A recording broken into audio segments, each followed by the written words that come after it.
Diao. C'est quoi le problème de Fabregas? Mais c'est scandaleux. Non, mais moi, je me pose la question, c'est quoi le problème de Fabregas? C'est pas un gentleman. Oui, en fait, la protection vis-à-vis du joueur. Et qu'est-ce qu'il dit juste après le match? Assane Diao s'est blessé au muscle fléchisseur lors d'une contre-attaque. C'est vraiment difficile d'être honnête dans ses commentaires d'après-match car je suis critiqué de toute façon, mais je vais essayer. Je suis un grand fan des équipes nationales et je suis toujours ravi quand mes joueurs sont sélectionnés. C'est un grand honneur pour eux.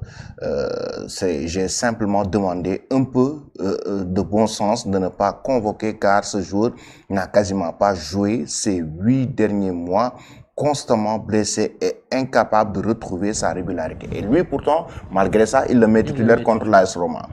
Donc, il n'aurait probablement pas dû jouer aujourd'hui non plus, mais je l'ai sélectionné parce qu'il part demain et je ne l'aurai pas pendant 5 semaines, alors qu'on paye son salaire. Autant le laisser jouer un peu pour nous. Une conversation tendue avec Pape Thiaw, il a dit que si Diao ne venait pas avec nous, il ne participerait pas à la Coupe du Monde. Ce n'est pas juste, c'est même regrettable. Si un joueur de 20 ans, avec une carrière prometteuse devant lui, joue avec la peur au ventre, il fait une erreur, ce n'était ni juste ni correct. Ça, c'est mettre le joueur en mal avec son entraîneur, son sélectionneur. C'est-à-dire, d'accord, c'est le club qui paye le joueur. D'accord, ça, on n'en disconvient pas. Mais avant, en fait, cette histoire de paiement, il y a aussi la patrie. C'est-à-dire que le joueur, il était courtisé par l'Espagne, mais il a quand même choisi le Sénégal. Ce n'est pas pour rien, en fait, que le joueur a fait ce choix-là vis-à-vis du Sénégal. Maintenant, malheureusement, tu le mets en tant que titulaire, il se blesse et tu dis, voilà, mieux qu'il qu'il joue parce que c'est nous, en fait, nous sommes ses bailleurs. Et après, malheureusement, c'est aussi le joueur qui va en pâtir parce que certainement, c'est une rechute. On espère que ce ne sera pas quelque chose de grave. En fait, l'important, ce n'est pas la participation de Assane Diao à la CAN. Il est jeune. Il a encore, en fait, l'avenir devant lui. Il a la possibilité de participer à d'autres CAN, à d'autres compétitions qui vont venir. Mais c'est la manière dont Fabregas ou bien son coach gère cette situation-là à travers ses sorties, à travers ce qu'il est en train en fait de faire. Aller même jusqu'à accuser le sélectionneur national du Sénégal. Donc ce qui veut dire que ça atteint en fait un niveau on ne devait même pas en arriver là, en fait. C'est un joueur qui est convoqué. Tu peux dire, voilà, je suis très heureux pour mon joueur, même s'il est blessé, mais il est bien, voilà, de rejoindre sa sélection. Maintenant, s'il vient et que on constate que cette blessure-là, il peut pas du tout, voilà, il va retourner en club. Mais pourquoi faire de telles sorties, dire même des propos? Je ne pense pas que Pape Thiaw, en tant que sélectionneur, va tenir ces propos-là. C'est quand même grave, ces accusations. Ouais, c'est grave. Lamine? Bon, comme Tening vient de le dire, bon, c'est inélégant même de sa part. Fabregas ne disait toujours pas le fait que Assane Diao ait choisi le Sénégal au détriment de l'Espagne. Ça, tout le monde le sait. Et puis, ce n'est pas à lui de décider si Assane Diao doit rester au club ou regagner la sélection. Assane Diao doit faire le déplacement en équipe nationale. Si les médecins de l'équipe nationale constatent que ce joueur-là n'est pas apte à disputer la CAN, ils vont le laisser poursuivre les soins avec son club. S'il est récupérable, alors pourquoi pas Pape Thiaw doit le retenir dans son groupe? On peut espérer qu'il soit récupérable. Bon, on peut espérer qu'il soit récupérable, même si souvent les blessures à la cuisse, parfois ça prend minimum 4 semaines. Bon, à voir la gravité, je pense qu'il va faire des tests aujourd'hui avant même de voyager. Attendons de connaître la gravité de la blessure. Mais comme Lamine l'a dit, s'il est récupérable pendant la compétition, en fait, juste pour... Pour moi, là, au-delà de l'aspect santé du joueur, c'est devenu... le gentleman agreement. C'est devenu une question de, je dirais pas souveraineté, mais question de force entre Como, Fabregas et la fédération. Donc là, si je peux l'amener, même étant blessé, c'est contradictoire à ce que je disais, hein, mais là, ça n'a rien à voir avec le joueur. Je vais l'amener, sachant qu'il sera apte à partir de la 3e journée, je le garde. Parce que juste Fabregas, là, ce qu'il a essayé de faire, c'est voilà, regardez, je vais le faire jouer, il va se blesser, j'avais raison. La réalité, c'est ça. C'est-à-dire qu'il le fait jouer en faisant exprès pour qu'il se blesse. En fait, quand il dit que le joueur n'est pas prêt, n'est pas apte, lui, en tant que sélectionneur, il le dit. Le sélectionneur, il doit être un protecteur. Il sait que son joueur n'est pas apte. Il le dit devant tout le monde. Mais pourquoi tu le fais jouer? C'est contradictoire, en fait. Pourquoi tu le fais jouer? Et après, c'est juste pour dire aux gens, j'avais raison, il n'était pas prêt. Mais si tu sais ça, mais mets la santé de ton joueur en avant, plutôt que de prouver à tout le monde que voilà, il n'est pas prêt, j'avais raison. Et en plus, comme Tening l'a dit, c'est tellement grave ces déclarations après match. C'est nous qui le payons, il va partir pour 5 semaines. Donc autant qu'on l'utilise nous d'abord un peu. En plus, il dit un peu en le titularisant. Oui. Mais tu veux l'utiliser un peu, mais laisse jusqu'à la 85e minute. Vraiment, tu le fais entrer. Et un match avec autant d'intensité, quiconque qui regarde la Roma cette année, c'est que voilà, c'est tellement solide. Tu le fais jouer titulaire et 48 heures avant ou 24 heures avant, tu nous sors que voilà, le joueur n'est pas prêt. C'est compliqué de l'amener en sélection. Et là, tu le fais jouer. Il est blessé, tu nous sors ses déclarations. Pour moi, c'est pas gentleman de sa part. C'est pas gentleman de sa part et c'est une situation déplorable. Lui-même, actuellement, Fabregas, il est en train de recevoir énormément de critiques. Hein, ça, donc, par contre, sur il les faut réseaux. faire attention. Et même hein, donc la presse internationale actuellement en parle. C'est critique à l'endroit du coach de Como, Serge Fabregas, mais quand même, il a aussi cherché ces détails. Il a aussi cherché, en fait, il a eu à faire plusieurs déclarations maladroites. Ça aussi, il faut l'accepter. Hein. En fait, on dirait qu'il voulait attirer l'attention je sais pas, il voulait quand même essayer de créer un bad buzz à travers cette situation, parce qu'on le voit, les déclarations qu'il a eu à faire. Jusqu'à présent, Pape Thiaw n'a jamais évoqué les détails de la déclaration avec Fabregas. Mais il n'y a que Fabregas qui parle tout le temps de cette déclaration. Ça, c'est vrai. Moi, j'aimerais juste m'accentuer sur un point. Les critiques, c'est totalement normal. C'est tout à fait normal, en fait, qu'on critique Fabregas. Mais nous tous, on s'indigne quand un joueur africain, ou bien en tout cas de couleur, reçoivent certains commentaires racistes. On est tous contre de ça. Parfois, quand je pars sur les réseaux sociaux, pas plus tard que ce matin, je regarde certains commentaires sur le compte, sur les posts de Fabregas. Faut éviter, quoi. Faut pas aller si loin que ça. On peut critiquer, on peut rester dans le sport, mais faut pas non plus exagérer. On est tous contre le racisme, que ça soit racisme d'un côté ou de l'autre. Donc, faut pas aller dans ce sens-là.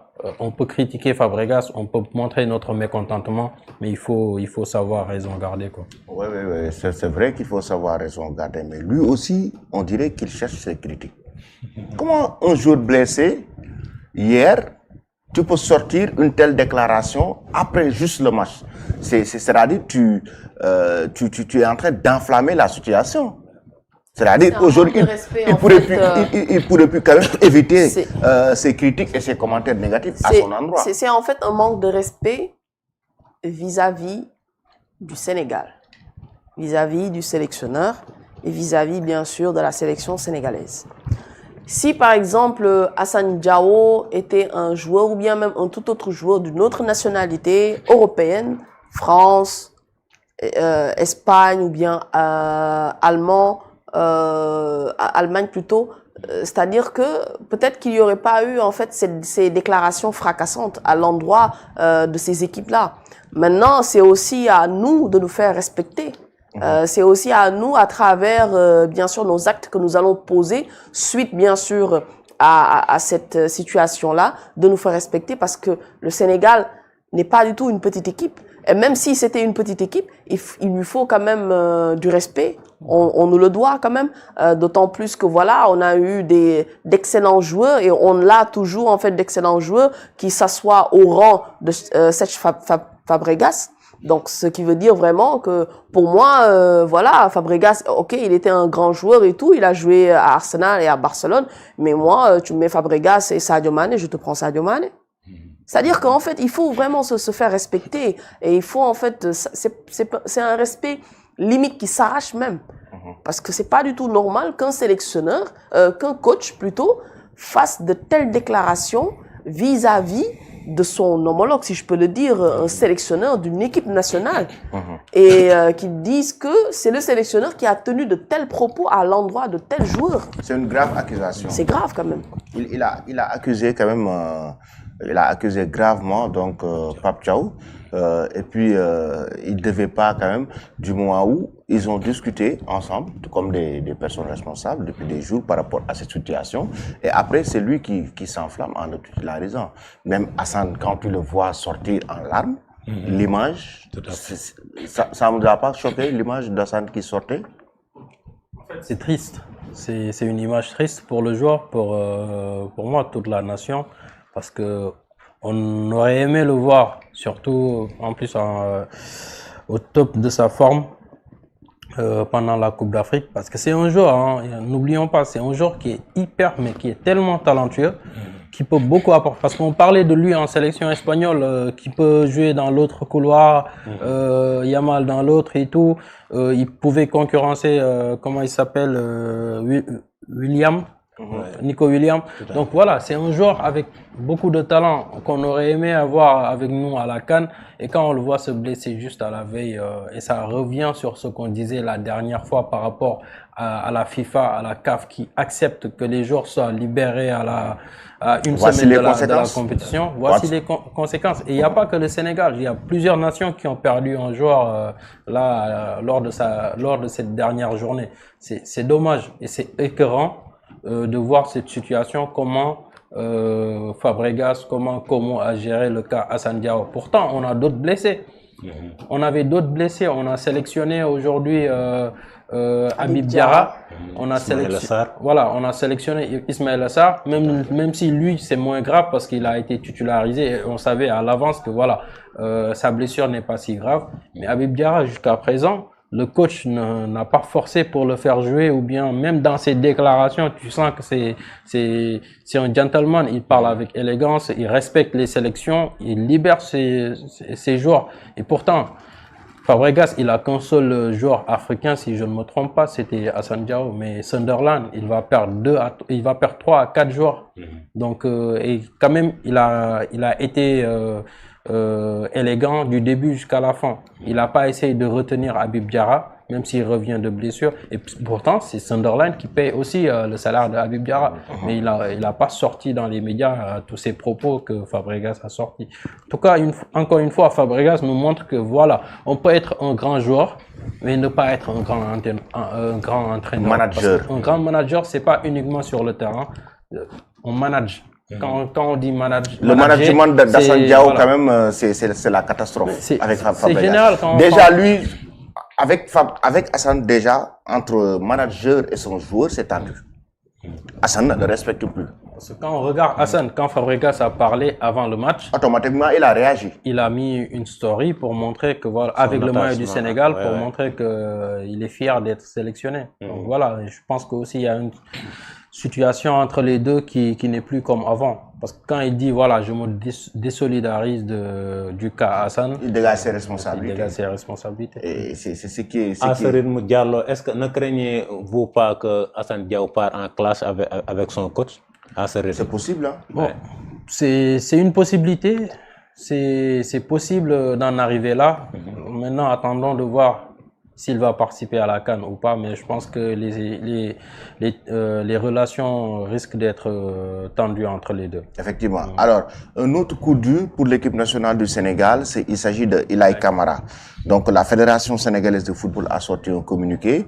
Donc, donc ce matin même, pour confirmer le forfait donc d'Ilaï Camara.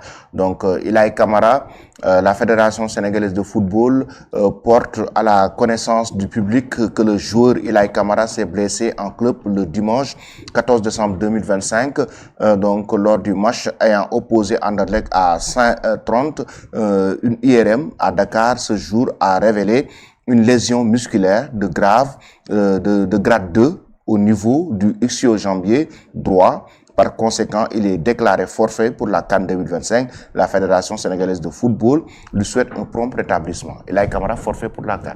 Un coup dur.